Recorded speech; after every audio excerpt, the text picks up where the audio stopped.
তো এই ফ্যানটির এখানে আমি 3টি তার বার করেছি, 2টা কালা একটা লাল। তো 3 কালারের 3টি তার বার করতাম, যেহেতু আমার কাছে 3 কালার নাই, 2 কালারের তার ছিল, তাই আমি 2টা কালা একটা লাল বার করেছি। এখানে লুপ 4 তারের লুপ দিলে কি হয়, যদি আপনারা 3 তার বার করেন কয়েলটা দীর্ঘস্থায়ী হবে, টিকসই ভালো হবে। আর 4 তার বার করলে অনেক সময় বোঝা যায় না যে কোনটা শুরু কোনটা লাস্ট। ও শুরু কয়েল এবং লাস্ট কয়েল যদি পড়ে যায় আপনার, তাহলে কিন্তু আপনার কয়েলটা টিকসই হবে না।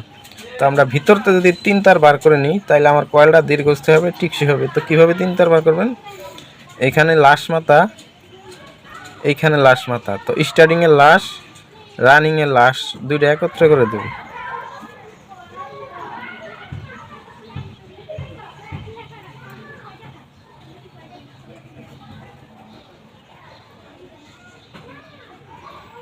তো স্টার্টিংয়ের লাশ রানিংয়ের লাশ দুটো একত্র করে দিছি। এখন হয়ে গেছে কয় তার? 3 তার। যেহেতু তার 4 তার ছিল, এখন 3 তার হয়ে গেছে।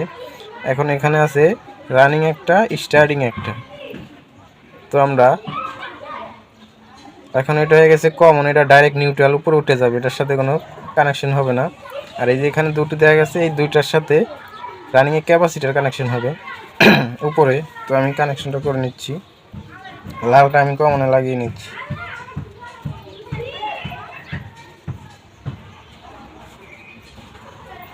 আর লাল কালো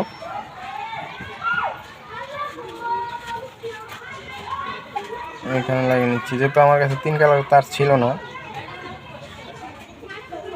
তো এখন যেটা রানিং কয়েল, কালো 2 তার দিলে সমস্যা নাই। যেটা রানিং কয়েল, সেই রানিং কয়েলে দিলে কয়েলটা ভাও করবে, উল্টা ঘোরার সম্ভাবনা একদমই নেই।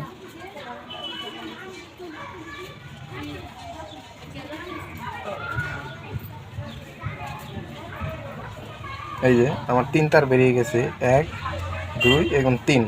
খুব সিম্পল একটি কানেকশন। এই কানেকশনটির মাধ্যমে আপনার কয়েলটা দীর্ঘস্থায়ী হবে। ভালো ভালো ব্র্যান্ডের কয়েল দেখবেন 30 বছর 20 বছর চলে। 3 তার কানেকশন, 4 তার কানেকশন যেই কটা ফ্যান পাইছি, একটাও দীর্ঘস্থায়ী না। তো এখন আমার এই কয়েলটা দীর্ঘস্থায়ী হবে, টিকসই ভালো হবে। যদি ভিডিওটি ভালো লাগে অবশ্যই শেয়ার করে দিবেন, লাইক কমেন্ট শেয়ার করে দিবেন।